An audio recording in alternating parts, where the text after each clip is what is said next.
Hello! Aujourd'hui, je vais vous parler du syndrome de fatigue chronique, communément appelé burn-out. Épuisement total. Beaucoup de femmes me contactent étant complètement épuisées.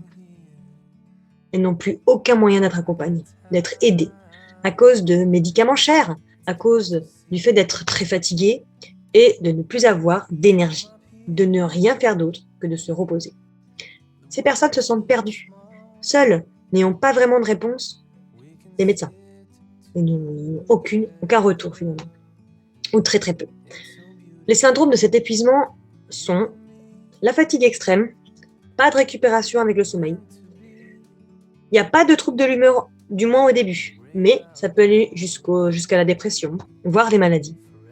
Elle touche les personnes qui travaillent, mais aussi des mères au foyer, des parents d'enfants handicapés, des personnes qui ont des rythmes non physiologiques et les grands malades. Le syndrome de fatigue chronique intervient à cause du mécanisme de stress. Ce mécanisme du stress est le même dans tous les domaines, que ce soit au travail, à la maison, c'est le même partout. Au début, on a une hyperproduction du cortisol, jusqu'à épuisement des surrénales, qui se trouvent au-dessus des reins, et produit le cortisol. Normalement, on a un équilibre entre l'hormone du stress, que l'on appelle donc cortisol, et l'hormone de l'antistress, que l'on appelle ocytocine. Normalement, il s'équilibre seul. Donc au début du burn-out, on a trop de cortisol, l'hormone du stress, et au fur et à mesure, on a un épuisement total du cortisol, qui crée un déséquilibre du sympathique et du parasympathique. Et là, c'est la cascade. Il y a résistance à l'insuline, les sucres ne rentrent plus dans les cellules de notre corps, donc le niveau de sucre est élevé dans le sang, il y a urgence. Le corps sécrète encore plus d'insuline, encore plus de sucre, et là, c'est le stress aigu. Poum! Tout s'arrête. Tout se met au repos. Tous les organes sont au ralenti, dont le cerveau qui se met en mode urgence. Grand danger pour la survie. C'est pour ça qu'on a du mal à réfléchir, qu'on se sent vide, les muscles ne répondent plus, on a du mal à faire des choses, le sommeil ne marche plus, il n'y a plus d'appétit. Un peu comme les grands diabètes, tu sais. Il y a une baisse de tension artérielle, car il n'y a pas assez de cortisol. S'il y a une baisse de tension artérielle, on va avoir moins d'enzymes empathiques. Ces enzymes-là, qui sont des enzymes digestives, qui aident à bien digérer. Du coup, moins on digère, moins bien on élimine. Le rôle du foie est essentiel. On doit le soutenir, car les personnes en burn-out supportent très très mal les détox. Le foie ne métabolise pas les toxines, il est complètement saturé.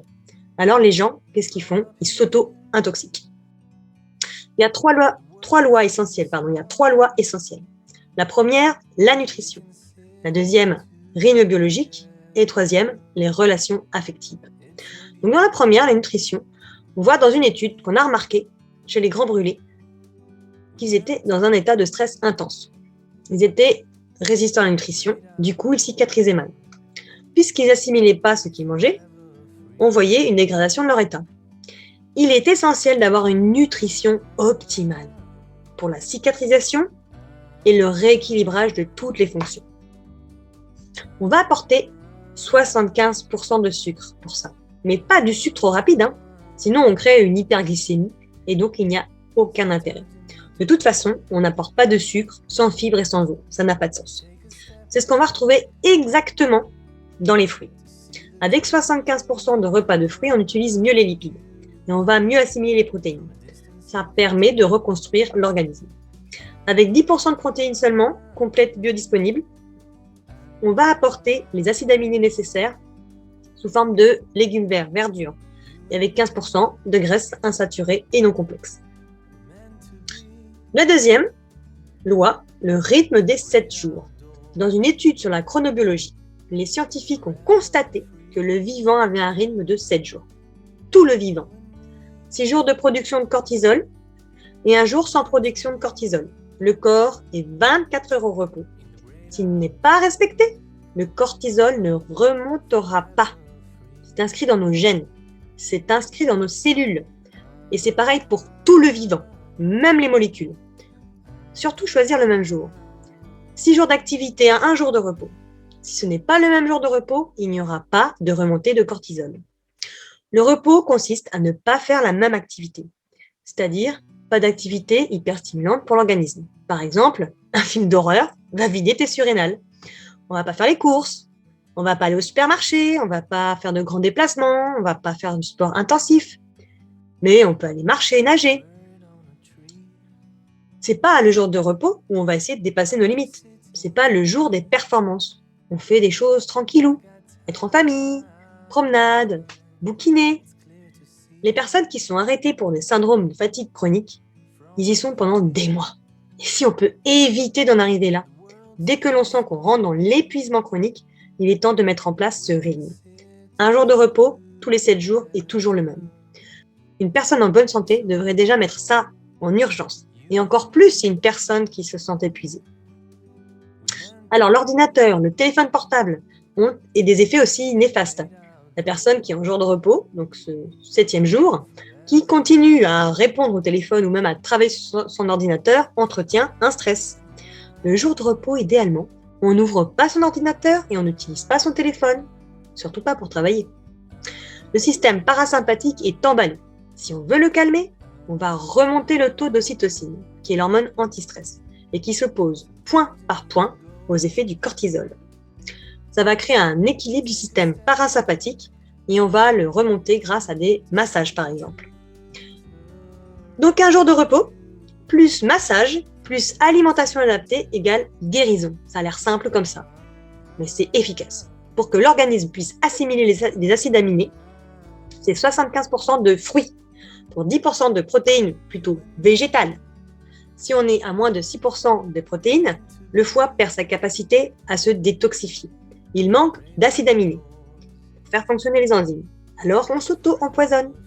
Au-delà de 10% de protéines, on est en mode pro-inflammatoire. Là, ça stimule la croissance des cellules cancéreuses.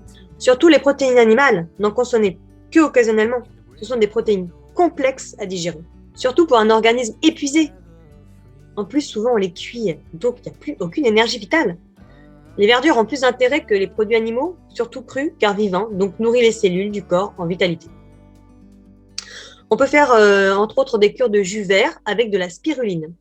On reste dans une zone sécuritaire avec 3 cuillères à café par jour de spiruline. Donc 75% de fruits, 15% d'acides gras non saturés et du bon gras bio, et 10% d'acides aminés, plutôt des légumes. Les jus de fruits et légumes sont idéaux pour les personnes totalement épuisées. Ça va être entièrement assimilé par l'organisme. Même par un organisme qui a peu d'enzymes digestifs, pas besoin d'enzymes pour assimiler les jus. C'est un remède naturel. Mais en apport calorique, on sera un petit peu limite. Donc c'est important de réhabituer l'organisme à manger aussi du solide. 3e loi, le relationnel. Le relationnel, c'est un facteur de stress, vous le savez. Une étude de guérison remarquable ou miraculeuse sur les gens qui allaient à la mort et qui ont guéri de façon inattendue. Quand on creuse l'histoire de ces gens-là, on voit ce qui les a amenés à la maladie. C'est d'arriver à une situation d'impuissance et de désespoir. C'est ce qu'on retrouve dans la physiologie du stress. C'est la façon dont on a réagi à l'agent stresseur. Si on ne peut pas répondre en fuyant ou en agressant, on se retrouve dans une situation d'impuissance qui crée le désespoir et là, tout chute. Également l'immunité. L'impuissance face à une situation relationnelle amène à la chute des défenses immunitaires, donc à la maladie. Bon, si on observe 2 populations dans la même situation pathologique, au même moment, avec les mêmes facteurs déclenchants, une population va suivre une aide relationnelle, l'autre pas. Celle qui n'a pas fait le suivi, ces personnes-là vont mourir comme attendu. Et celles qui ont eu un nouveau mode relationnel et une autre façon d'envisager la vie, de sortir de ce sentiment d'impuissance et de désespoir, elles ont toutes guéri, alors qu'elles étaient condamnées à mort. Toutes guéries. Ce qui répare, c'est de trouver une relation qui donne un autre regard sur la vie, sur ce qu'on a vécu, et qui amène à penser que c'est faux de croire qu'on est pour toujours impuissant face à des relations affectives. Alors l'infidélité est un facteur de stress énorme, qui peut déclencher des chutes d'ocytocine, et cette élévation du niveau du cortisol, et donc ce stress chronique qui va à l'épuisement si on n'est pas dans un cadre de sécurité amoureuse. Cette relation sera génératrice de stress. De toute façon, c'est multifactoriel. On a un capital génétique, mais maintenant on sait que l'épigénétique a démontré que l'on peut modifier l'expression de nos gènes en fonction de notre environnement. Donc, tout n'est pas figé. Hop. Deuxième, pollution environnementale. Troisième, rythme de vie. Quatrième, alimentation. Cinquième, le relationnel. On ne peut pas dire que c'est un seul facteur qui peut tout déclencher. C'est multifactoriel. Quelqu'un qui a une nourriture saine et de relations affectives sécurisées, mais s'il ne respecte pas son rythme des 7 jours, ne va pas forcément tomber malade. C'est un ensemble de choses. Et plus on les respectera, et mieux on se protégera. Mais par contre, dans une situation pathologique, il y a une exigence d'intégrité dans l'application de ces lois.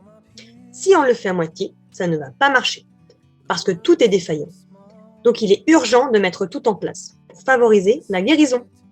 Donc une alimentation nourrissante, vivante, simple, un rythme de vie, travail-repos, une bonne élimination des déchets de notre corps, une diminution du stress avec par exemple des massages ou une exposition au soleil, et les relations humaines avec au moins, pas tout le monde, mais au moins une relation sécurisante. Merci de m'avoir écouté jusque-là. J'espère vraiment du fond du cœur que ça va aider certaines personnes à sortir de l'épuisement. Je suis toujours disponible pour un rendez-vous téléphonique offert. Si vous avez aimé la vidéo, abonnez-vous pour être au courant des prochaines. À bientôt avec beaucoup d'amour.